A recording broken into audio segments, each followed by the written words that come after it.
Hi friends, I just want to jump right into this and first of all say a big sorry for a very late video and for my absence. I realize it's been about 5-6 months since my last video. I guess you could say that I needed a break, and it was a very fruitful break.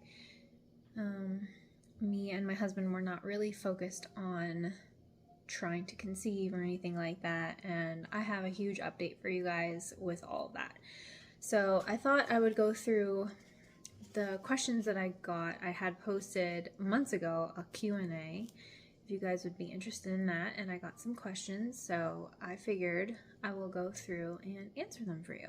So first question is, are there any changes I've done, supplements I'm taking, and what are my habits, lifestyle? Any changes I've done? Yes. So since the new year, I have pretty much eliminated all inflammatory foods from my diet. So no more vegetable oils, canola oil, no high fructose corn syrup, just like stuff like that. I've been a little bit more self-conscious about foods that will cause inflammation within my body. That has been very helpful. I just notice a difference within my gut that it seems to be doing better than it was before I made that change. Supplements I'm taking. So in the past, I used to have a very long list of things, and that was just for protocol. Now it would just be my prenatal and iron. I try to get a lot of these things through my diet, although I'm not good at that, like, you know, who is? So that's all I'm taking. That's the only difference, or the only supplement. What are my habits, lifestyle? Well, I work from home. I'm home all the time. Me and my husband try to take my dog for a walk every day. So I try to exercise, go for walks, and I do not smoke, or I don't smoke. I do drink, but that is very rare. I guess you could say I treat myself with a drink here and there, and that's it. Okay, next question. Am I doing acupuncture? No, I never felt that acupuncture was for me. I do believe that there is some benefit to it in other areas, but for my specific case, I do not think it's beneficial, so I never went that route. Am I taking aspirin? No. I should be, but I have not been. I never tested positive for a clotting disorder, so baby aspirin was just as a precaution. I'm not against it. I just have not been taking it. I will have to talk to my doctor about that, whether she thinks I should be on it or not. Was my progesterone low, or is it just a precaution? My progesterone, when it was drawn, was right after a miscarriage, and it was low. However, since then, like if I've had just routine blood work in between, my progesterone is actually normal. So it never was necessarily diagnosed as low. However, it was just given to me as a precaution. And I did progesterone from my 4th pregnancy up until my most recent one, and it never worked. Now, I was on progesterone with my son, but he did make it to 16 weeks, but I don't think that progesterone was what kept him. I think he would have stayed regardless, and I believe that there were other factors involved with the pregnancy that ended up, you know, causing him to be born early. Okay, what happened with progesterone oil? So about a year ago, over a year ago, like last summer, I think, I don't know. I was doing progesterone in oil because I read that it's more potent and your body absorbs it better than the vaginal suppositories. And so I tried one brand of oil, and I tried one kind of oil and I forget what it was. but that oil caused me to break out in hives really badly. So I switched over to a different oil. It was like olive oil, and then there was like a synthetic oil. And I think I did both, and I had an allergic reaction to both. So unfortunately, the PIO was not successful for me. I had hives so bad on my bum, because that's where you have to get the shots injected, that I could not sit down comfortably on my butt. And the hives were so bad, like around the injection site, it would like pretty much take over my whole bum. So I stopped that immediately, and I reported to them that I was having a reaction, and they agreed that I should stop. If I do progesterone in the future, it would be vaginal again. Okay, next question. Have I had my thyroid progesterone checked? Okay. Have I had my thyroid checked? Yes. I've had the basic thyroid done, and I've had a full thyroid panel looking at antibodies and like T4 and T whatever the other ones are. Everything's normal, so I do not have a thyroid problem. DNA fragmentation. I think this is related to my husband's sperm. So we looked into his sperm, we had him tested, and he was A-okay. Am I seeing a reproductive endocrinologist fertility specialist? Yes, I have been with one since December of 2021, and I had my son in October of 2021, and my OB referred me to my fertility specialist after I had him, so I was with her by December. Next question, would we ever do IVF or surrogacy? I have done a lot of praying and research, and this has been a topic of discussion in my marriage, with family, and the answer is no.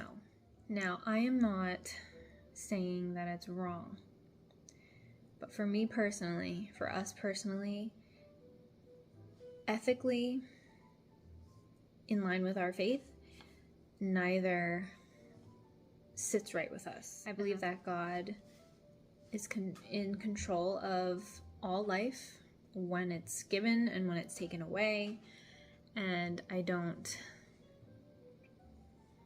just don't see IVF or surrogacy as a God thing.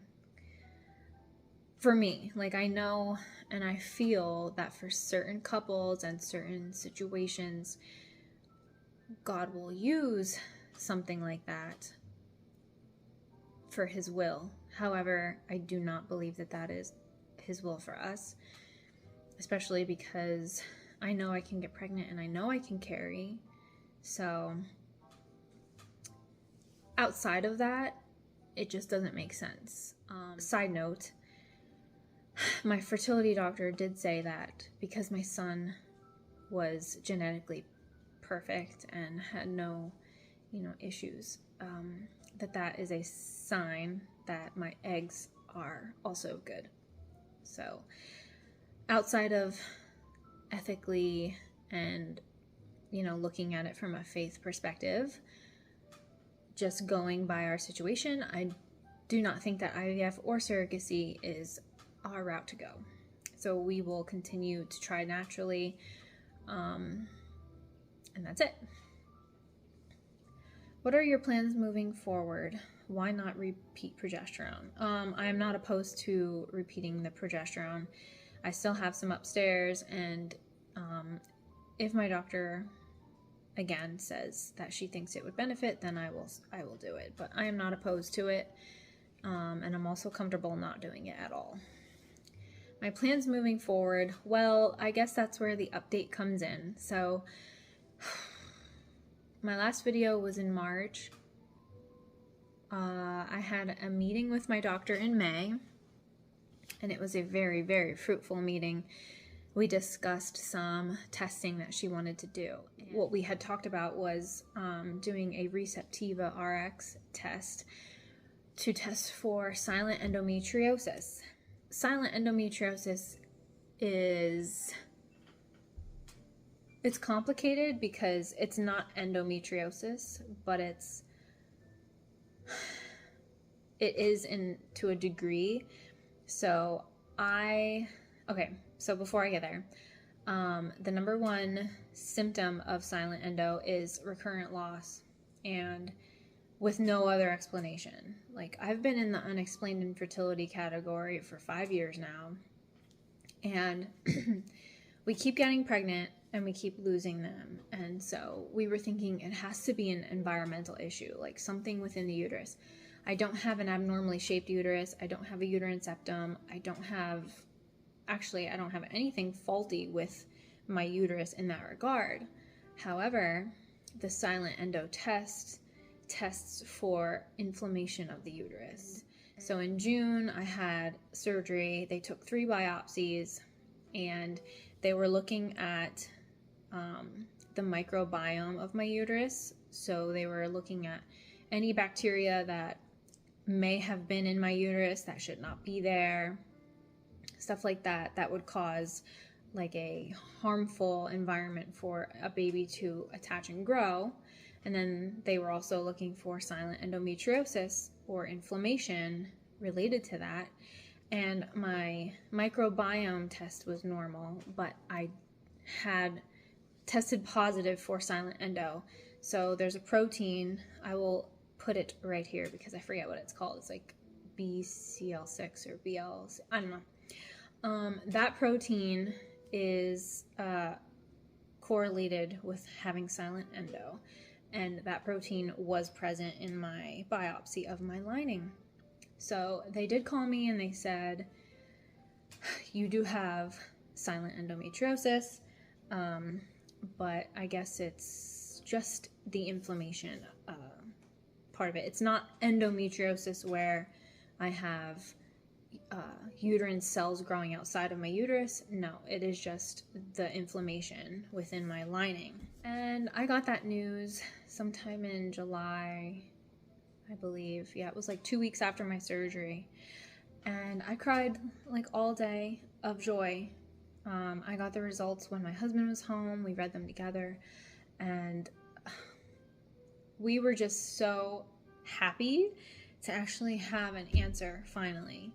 After 5 years of not having any answers, no direction, just shooting in the dark, we finally had an answer. Yes, good news is that there is a treatment for silent endo, and although it is expensive and it's something that we had to come to terms with, price-wise and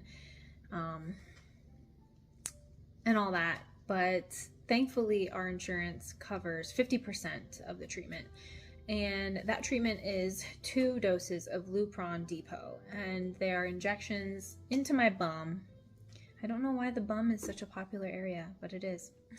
And what the Lupron is going to do is suppress all inflammation within my uterus, and it's going to keep it suppressed long enough that hopefully when I'm done the treatment, we get pregnant, and then pregnancy naturally suppresses those hormones that cause the inflammation. So we should just be able to ride right into a pregnancy, Lord willing, and then have a baby. So I know it sounds like, oh my gosh, it's right there, I can grasp it, and I do feel that way.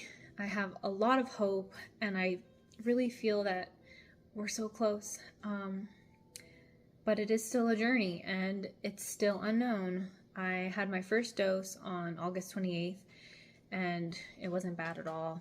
The side effects, I guess I haven't really noticed any, which is good. I just told my husband, look out for me and watch how I'm acting and how I'm feeling and stuff like that, because it said depression, like severe depression could be a side effect, but thankfully I have not experienced any of that. I'm just ecstatic to be finally treated for something. And so I had that dose, and then my second dose is September 25th, and then I have to wait 30 days after that dose to have the clear to try again. So we're looking at about November, December to try for a baby again. Yeah, so that's my update. I am just filled with a lot of hope, and I want to thank, there was a woman on my YouTube channel who commented on one of my videos or posts, and she mentioned about this Receptiva test for silent endo, and it's all because of her that I took that information to my doctor and advocated for myself to get this test done, and it ended up being something that I tested positive for. So you know who you are. I want to thank you so much. You know, I thought that this channel might be silly to talk about something like this so publicly, but the blessings and the family and the friends and the women on here, all of you have made this so worth it to be vulnerable and put myself out there, because I've got to meet so many of you. There are some of you that I talk to regularly. There's some of you who have found me on Facebook, and like, it's just a wonderful community. It's a sad community to be a part of, but together we make each other strong, and I am just so thankful for all of you guys. You all have given me advice and tips, and everything has just been so beneficial, and like, I think I'm here because of you guys. Like, I have this test result and this treatment plan because of you guys. So I'm so thankful, and I love all of you. And yeah, I'm excited to go hand in hand through our journeys together. So that's my update and my Q&A. Thank you for bearing with me. Now that I have it out there and I updated you guys, I do plan on posting here and there. I don't think I will post much from now until we start trying again, and then I can like test and do all that. But hopefully this update will hold you over until then. So exciting. Yeah, thank you guys for your prayers and your support and your advice and your love. I feel it daily. Every time I check my comments and stuff, you guys are just so kind and so sweet. And I hope that I can give you guys the same. And I hope I have given you the same. So anyway, thank you guys for watching. I am praying for all of you, all mamas and dads of infertility. And I will see you guys in my next video, hopefully soon. Okay, bye.